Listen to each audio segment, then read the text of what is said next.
G'day, this is Central Coast Newspaper's weekly news 5 at 5 for the 4th week of January 2023. In the bulletin this week, Australia Day events held across the region, Council's Citizen Awards go on, Australia Day honours list, Mariners trip up in Wellington, bush tucker tips for locals, and the Frantastics Choir is back in song. Now, Australia Day activities of all types were held across the Central Coast on Thursday to mark the day and start many conversations. A dawn smoking ceremony was held at Tudor Bearing, aka Copacabana Beach, at dawn with local traditional custodians welcoming the public to celebrate the cultural survival of Aboriginal Australians. At Wagstaff, the traditional community breakfast, performance and poetry reading were held to a healthy crowd of locals and visitors.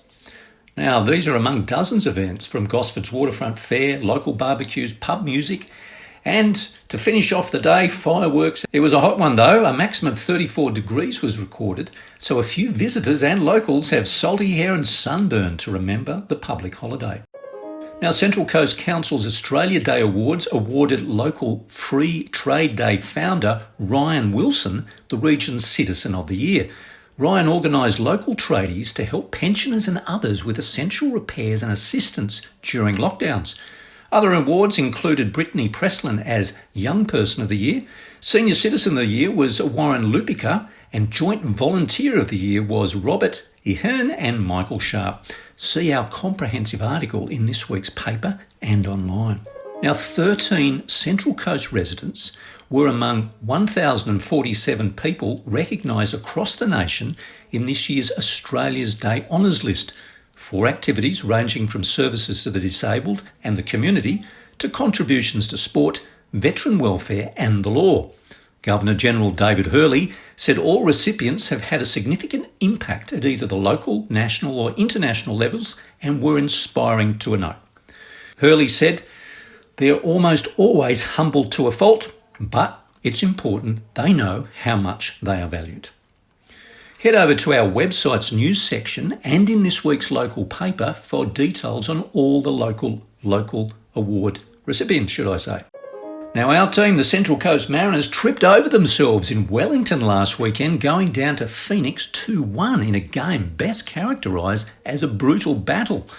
The loss is the second for the side from the last 5 games, though the team maintains its second spot on the ladder with 22 points, just ahead of the Wanderers and Phoenix, both nipping at their heels with 20 points after 13 games played. The Mariners returned to Gosford's Industry Group Stadium on Saturday night for another hard game against vocal rivals Western Sydney Wanderers.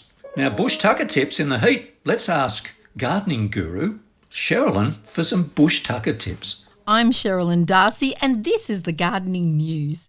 Apart from gaining a great tasting harvest, growing an Australian bush tucker garden will help provide food and shelter for our local wildlife.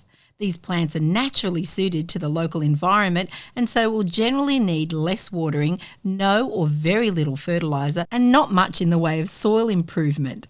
Have a chat with one of our wonderful local nurseries for bush tucker plants to suit your garden or check out my gardening page in this week's Coast News.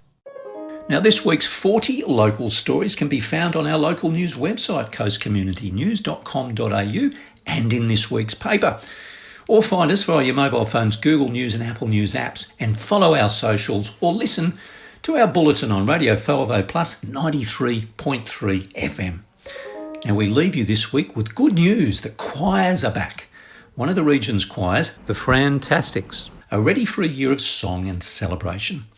The 2023 season has a repertoire including a Seekers song, Puttin' on the Ritz, I Still Call Australia Home, a Gershwin performance and some local melodrama fun. Choir director Fran Kendall said, quote, "Many close relationships have developed over the years and new members are always warmly welcomed." So check out our website for the story on how to get involved.